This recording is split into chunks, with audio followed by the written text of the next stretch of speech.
Algunas personas piensan que estoy en contra del sistema escolar simplemente porque defiendo la educación en casa, pero la realidad es más profunda. Para entender por qué la educación en casa tiene un lugar tan importante, necesitamos mirar qué ha sido de la educación a lo largo de la historia. Solo así podremos comprender por qué el sistema actual funciona como funciona y por qué muchas veces no puede ofrecer lo que realmente forma el corazón y la mente. El primer rastro de educación lo encontramos en la Biblia, en Deuteronomio 6. Dios instruye directamente a los padres a enseñar diligentemente a sus hijos, y en Génesis 18 vemos a Dios eligiendo a Abraham precisamente porque enseñaría a los suyos a andar en sus caminos. Desde el principio, la educación no se dividía en espiritual o académico. Era un solo acto, formar al ser humano para conocer y obedecer a Dios. Cuando Adán pone nombre a los animales, está cumpliendo el primer acto educativo: ordenar la creación, ejercer dominio, pensar, observar. En términos modernos, es lo que hace un científico cuando clasifica, describe y comprende el mundo. Luego, Dios renueva ese mismo mandato en Noé: fructificad y multiplicaos y llenad la tierra. El conocimiento desde el origen estaba ligado al propósito: comprender el mundo para expandirse en él y para reconocer al Creador en cada cosa que existe. Los primeros hombres entendían que todo el conocimiento debía llevarlos a la adoración. Salomón en los Salmos y Proverbios contempla el orden del cosmos, contempla los mares, las estaciones, los vientos, los animales y aún a los reyes, y todo lo interpreta como un reflejo de la gloria divina. Pero en un mundo caído, ese conocimiento también se convirtió en un medio para buscar la gloria propia, para responder dudas existenciales alejadas de Dios y para construir sistemas humanos desligados de su voluntad. De esa búsqueda nacen culturas enteras que intentan responder a las grandes preguntas de la vida. Los griegos fueron quizás los que más profundamente lo intentaron. Con Platón, Aristóteles y la paideia clásica, se desarrolló un ideal formativo que buscaba moldear mente, carácter, virtud y ciudadanía. En Atenas, por ejemplo, la formación filosófica estaba orientada a la verdad y al bien, y en Esparta, a la disciplina y a la comunidad. Y aunque su visión final del conocimiento se apartaba de la verdad revelada, desarrollaron técnicas extraordinarias: el arte de preguntar, razonar, debatir, observar y argumentar en el ágora. Allí no se memorizaba información, se forjaban ciudadanos capaces de pensar profundamente, de deliberar públicamente y de buscar las causas últimas de la realidad. Pero mientras tanto, el pueblo de Dios conocía respuestas que las culturas paganas no tenían. Sabían quién era el Creador y cuál era el propósito de la vida. Sin embargo, cuando Cristo llega en medio de un imperio profundamente helenizado, ese ideal clásico comienza a reinterpretarse. La iglesia primitiva entendió que la verdadera formación no era la del hombre autónomo, sino la formación en el Señor. Cristo, en quien todas las cosas subsisten, se convierte en el fundamento del conocimiento y de la virtud. Y aunque la educación cristiana tomó herramientas valiosas de la tradición clásica, la historia pronto demostró que la educación suele inclinarse hacia los fines de cada época y pocas veces mantiene a Dios en su centro. En los primeros siglos el cristianismo crece con fuerza, pero desde el siglo IV la corrupción, la inmoralidad y el sobrecontrol dentro de la iglesia comienzan a crecer. Esto es después de Cristo.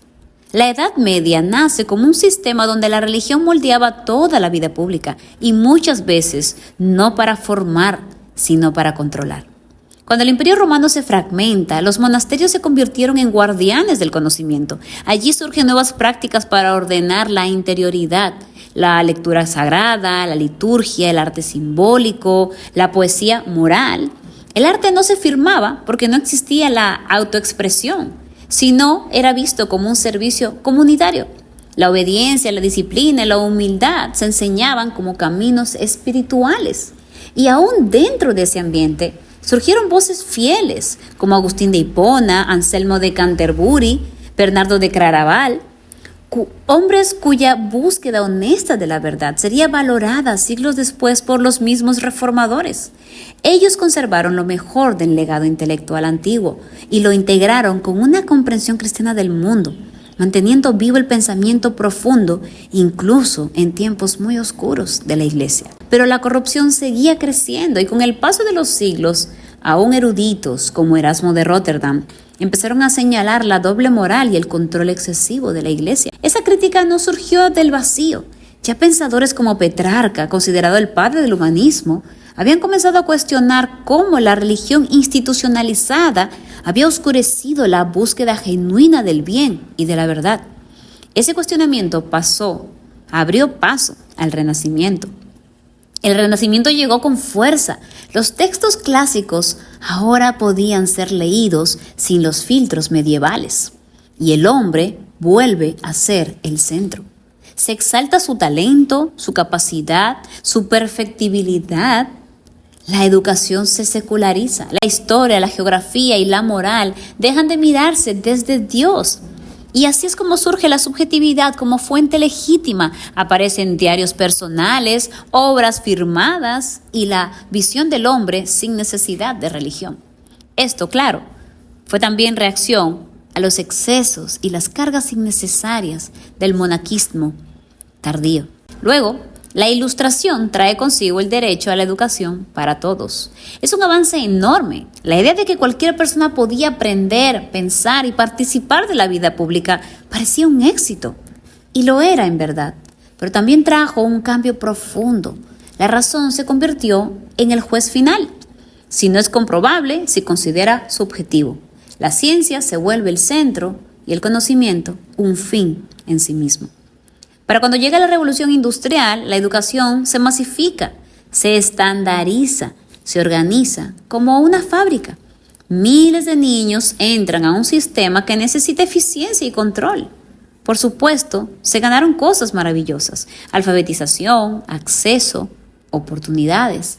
Pero también se perdió el pensamiento profundo, la contemplación, la lentitud necesaria para entender la verdad. Los textos se redujeron. Los tiempos se comprimieron y el aprendizaje se midió por resultados, no por formación. Y así llegamos al yo moderno, a la educación moderna. Una educación útil, rápida, pero fragmentada y desconectada de su propósito eterno. Y sin embargo, la verdadera educación sigue siendo algo muy distinto. Es aquella que da riesgos intelectuales, que forma el juicio, que cultiva la dignidad.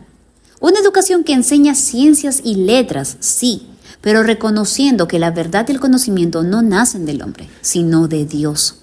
Una educación lenta, atenta, contemplativa. Una educación que recoge el trivium clásico sin moralismos vacíos ni religiosidad opresiva, sino como una respuesta al orden moral de Dios. Aún hoy podemos recuperar lo perdido. Dios siempre levantó hombres y mujeres que guardaron lo más valioso: la búsqueda de la verdad, la disciplina moral, la belleza, la contemplación y la sabiduría. Ellos preservaron lo que otras épocas olvidaron. Y gracias a esos remanentes podemos reconocer algo. Cuando la educación vuelve a su eje, Cristo, en quien todas las cosas subsisten, recupera su coherencia, su belleza y su verdadero propósito, que es eterno. Por eso no estoy en contra del colegio, del sistema educativo desde alguna tecnofobia. Estoy en contra de un sistema que se autodenomina educativo, pero que es carente de sentido, simplemente porque dejó de cumplir el verdadero propósito. De un sistema que se dice cristiano solo porque integra algunas citas bíblicas en sus libros de texto, pero carece de las herramientas necesarias para formar pensamiento profundamente arraigado en la verdad bíblica del conocimiento. Por eso, la mejor manera que he encontrado para educar con el propósito bíblico es desde casa. Pero mi gran anhelo es ver a muchos despertar a esta realidad y ser luz en el sector educativo, mientras otros optamos por formar bíblicamente desde casa.